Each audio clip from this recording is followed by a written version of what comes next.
Hello दोस्तों, आप लोगों का स्वागत है संघर्ष बोर्ड पर। तो मैं द्वितीय पाली का सोशल साइंस का ऑब्जेक्टिव प्लस सब्जेक्टिव मात्र एक ही वीडियो में लेकर और बिल्कुल 110% यानी कि 101% ओरिजिनल पेपर है। अगर ओरिजिनल पेपर नहीं रहेगा तो सब्सक्राइब करके अनसब्सक्राइब भी आकर आप लोग बोर्ड एग्जाम देकर कर सकते हैं। तो चलिए यानी कि चलते हैं टाइम को देखते हुए फर्स्ट नंबर पर, और जल्दी से आप लोग इसका यानी कि पहले जैसे आप लोग लिख लीजिएगा, कॉपी में आप लोग लिख लीजिएगा कि पहला का आंसर कितना हुआ, इसे लिखिएगा, दूसरा का कितना हुआ, और जल्दी से वहां से फटाफट यानी कि बना दीजिएगा। तो चलिए चलते हैं सबसे पहले फर्स्ट नंबर के। मार्टिन लूथर ने किसका विरोध किया था? किसका विरोध किया था जी?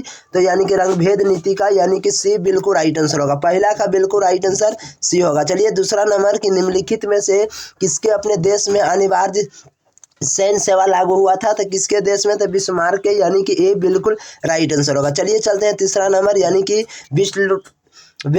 ब्रेस्ट लिटोवस की संधि किस दो देशों के बीच हुआ था? तो किन दो देशों के बीच हुआ था? तो रूस और जर्मनी के बीच हुआ था, यानी कि ए बिल्कुल राइट आंसर होगा। चलिए चलते हैं अगला नंबर कि गैरिबाल्डी पेशों से क्या है? तो गैरिबाल्डी पेशों से नाविक है, यानी कि डी बिल्कुल राइट आंसर होगा। चलिए गैरिबाल्डी पेशों से क्या था? तो नाविक था, यानी कि डी बिल्कुल राइट आंसर होगा। चलिए अब चलते हैं अगले नंबर। अगला नंबर प्रश्न क्या कर रहा है? 5वां नंबर, यानी कि सोवियत संघ का विघटन कब हुआ था? तो सोवियत संघ का विघटन कब हुआ था जी? तो यानी कि 1991 ईस्वी में हुआ था, यानी कि सी बिल्कुल राइट आंसर होगा। चलिए चलते हैं छठा नंबर कि इंग्लैंड में महिलाओं को वोट देने का अधिकार कब मिला था? तो कब मिला था जी?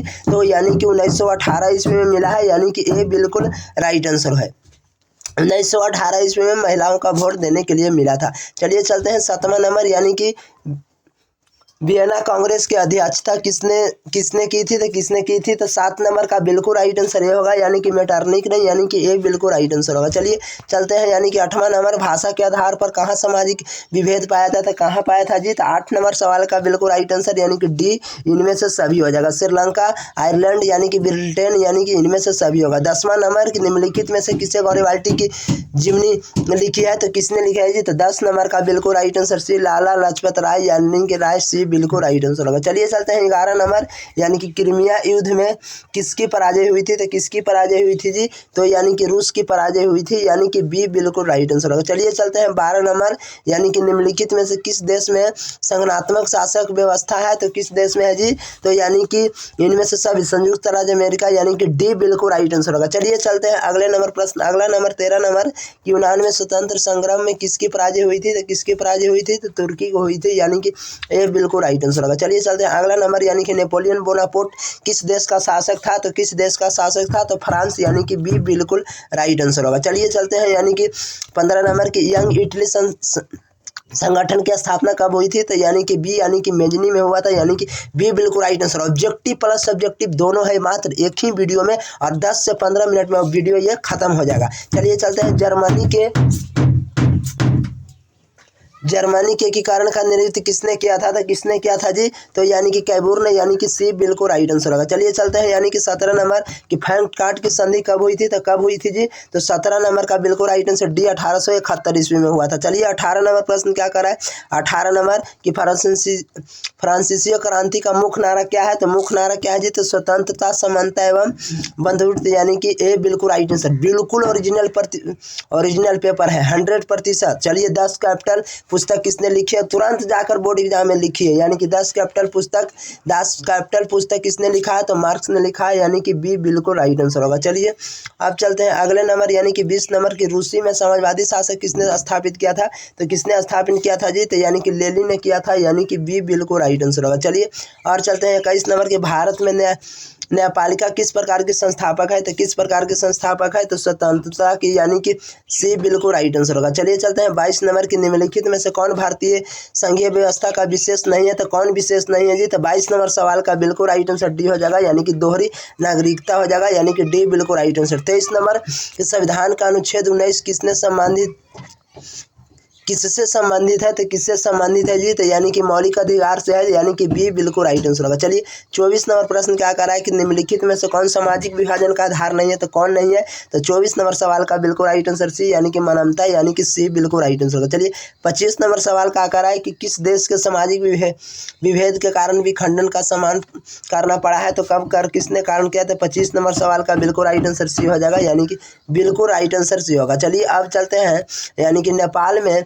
लोकतंत्र की स्थापना कब हुई थी, तो कब हुई थी जी, तो यानी कि नेपाल में लोकतंत्र की स्थापना यानी कि कब हुई थी, तो देखिए 26 नंबर सवाल का बिल्कुल राइट आंसर 2006 ईस्वी में हुआ था। कब हुआ था, तो 2006, यानी कि सी बिल्कुल राइट आंसर होगा। चलिए अब चलते हैं 27 नंबर प्रश्न क्या कर रहा है कि यानी कि संपादित दल संगठन कहाँ बनाया गया है, तो कहाँ बनाया गया है जी, तो यानी कि नेपाल में बनाया गया है, यानी कि सी बिल्कुल राइट आंसर होगा। चलिए चलते हैं 28 नंबर, यानी कि प्रोटेस्टेंट और कैथोलिक समूह के संघर्ष के लिए किस देश में से जाना जाता है, तो किस देश से जाना जाता है जी, तो ये आयरलैंड से जाना जाता है, यानी कि ए बिल्कुल राइट आंसर होगा। चलिए चलते हैं अगले नंबर प्रश्न क्या कर रहा है, यानी कि अगला नंबर कि लोकतंत्र में सत्ता साझेदारी क्यों आवश्यकता है, तो क्यों आवश्यकता है जी, तो 29 नंबर सवाल का बिल्कुल राइट आंसर डी होगा, यानी कि इनमें से सभी हो जाएगा। चलिए चलते हैं 30 नंबर सवाल क्या कर रहा है, 30 नंबर सवाल, 30 नंबर सवाल एक बार देखिएगा जी, 30 नंबर सवाल देखिएगा कि यानी कि लोकतंत्र में सत्ता साझेदारी क्यों आवश्यकता है, तो क्यों आवश्यकता है, तो यानी कि इनमें से सब, ये तो बता दिया हूँ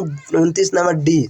चलिए 30 नंबर सवाल क्या कर रहा है कि सत्ता की साझेदारी कितने प्रकार होते हैं, तो 4 प्रकार होते हैं, यानी कि सी बिल्कुल राइट आंसर। 80 ऑब्जेक्टिव में से मात्र 40 ही बनाना है, देखिएगा। चलिए चलते हैं 31 नंबर प्रश्न क्या कर रहा है कि सत्ता की साझेदारी किस देश में सफल माने जाते हैं, तो किस देश में माना जाता है, तो ए यानी कि बिल्कुल राइट आंसर होगा। चलिए बिरलाजे में, यानी कि ए बिल्कुल राइट आंसर होगा। चलिए चलते हैं 32 नंबर कि लोकतंत्र का आधार क्या है, लोकतंत्र का आधार क्या है, तो 32 नंबर सवाल का बिल्कुल राइट आंसर क्या होगा, तो बी होगा, यानी कि 32 नंबर सवाल का सत्ता की साझेदारी, यानी कि बी बिल्कुल राइट आंसर होगा।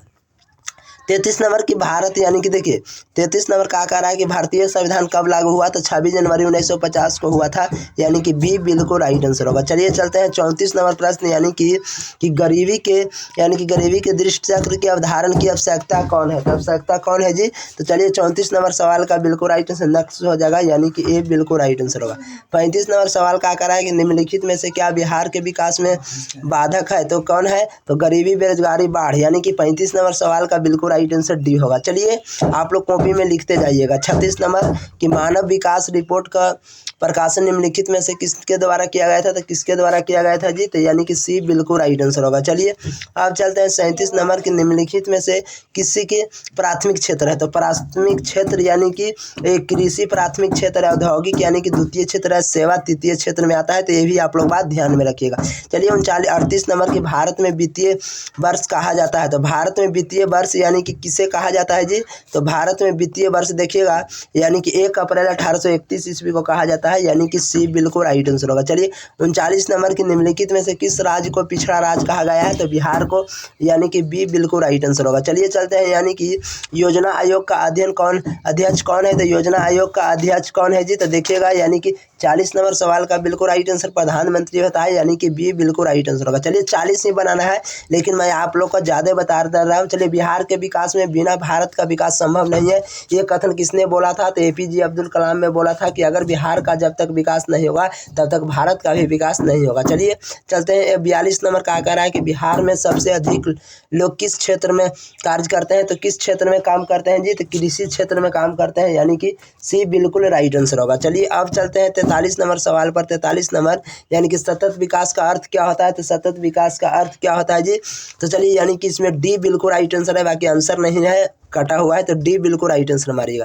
चलिए निम्नलिखित में से कौन है जो मानव पूंजी है, तो कौन है जो मानव पूंजी है जी, तो शिक्षा यानी कि मानव पूंजी हो जाएगा, यानी कि बी बिल्कुल राइट आंसर। 45 नंबर की राष्ट्रीय आय का मुख्य स्रोत क्या है, तो राष्ट्रीय आय का मुख्य स्रोत क्या हो जाएगा जी, तो 45 नंबर सवाल का बिल्कुल राइट आंसर है, यानी कि उत्पादन हो जाएगा, यानी कि ए बिल्कुल राइट आंसर होगा। देखिए सब्जेक्टिव है, सबसे पहले सब्जेक्टिव आप लोग देख लीजिएगा। हिस्ट्री का सबसे पहले रहेगा, हिस्ट्री रूसी क्रांति के किन्हीं 2 कारणों का वर्णन करना है, तो 2 कारण वर्णन कीजिएगा, आप लोग स्क्रीनशॉट ले लीजिए। चलिए दूसरा नंबर की मैटरनिक व्यवस्था का मुख्य उद्देश्य था तो ये लिख दीजिएगा। दूसरा नंबर एकदम फिक्स है जी, समाजवादी विचारधारा का श्रमिक में प्रभाव पड़ा था, तो ये भी आप लोग लिख लीजिएगा। तीसरा यानी कि चौथा, यूरोपियन में राष्ट्रवाद का क्या प्रभाव है, तो चौथा नंबर है, तो ये भी आप लोग लिख दीजिएगा। पाँचवा है या राजनीतिक साइंस से आ गया, यानी कि पॉलिटिकल साइंस से आ गया। हिस्ट्री से 4 सवाल है, यानी कि हिस्ट्री से 4 सवाल और पॉलिटिकल साइंस से 5 को आ गया है, तो इस पर भी आप लोग 5वां से आ गया। तो आप लोग क्या कीजिए, एक बार स्क्रीनशॉट लीजिए। तो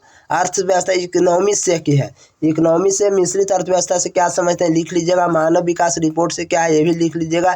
11 नंबर की राष्ट्रीय आय के परिषद के लिए स्क्रीनशॉट मारते जाइए, यानी कि सतत विकास से आप क्या समझते हैं ये भी आप लोग लिख दीजिएगा। भूगोल से यानी कि ज्योग्राफी से भारत संसाधनों के आसमान वितरण का क्या कारण है ये भी आप लोग लिख लीजिएगा। नवीकरणीय ऊर्जा का, नवीकरणीय अंतरराष्ट्रीय कर, ये भी आप लोग बात लिख लीजिएगा। तो चलिए, अगर आप लोग को वीडियो पसंद आया हो तो चैनल को सब्सक्राइब कर दीजिएगा और क्लास को लाइक कर दीजिएगा। चलिए, आज का वीडियो यहीं पर समाप्त करते हैं, चलते हैं नेक्स्ट में मैथ का यानी कि क्लास पर।